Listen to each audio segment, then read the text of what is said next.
Delandan flavor ice candy. At so ayan guys no, ang ating mga sangka para sa ating Dalandan cream ice candy. Yan, so ayan ang ating milk. Yan yung ating Dalandan flavor na powder no. At syempre may asin na yan guys. Ang ating slurry ng kasaba no. At syempre yung ating sugar.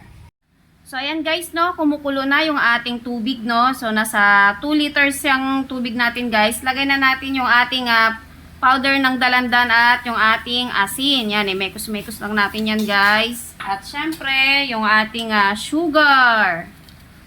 Yan, mekos-mekos lang. Bango dito guys, so amoy dalandan. Syempre, kaya natin pinapakuluan yan guys para mas smooth siya at malinis.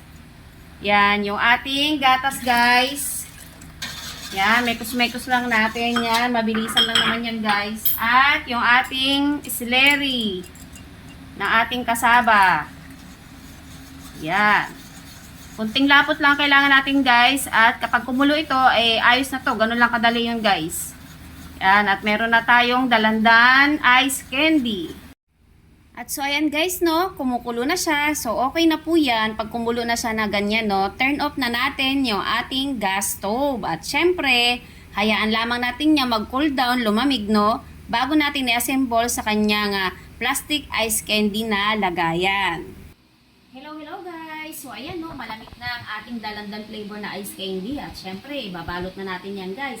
At ito ang ating kailangan ng ating embudo, ang ating panukat para mabilis lang at spatula.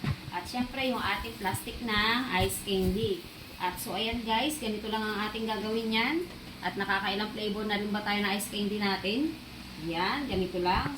Tamang sukat lang yan guys, yung isang gano'n na panukat. At ibibilot lang natin ang ganyan. At ilalak na natin yan. Para lang tayong gumagawa ng yelo. At ayan, okay na. Mamaya ikakat na lang natin to. At ipapakita natin ito guys mamaya pag natapos na natin lahat yung ating mga ginawang ice candy no.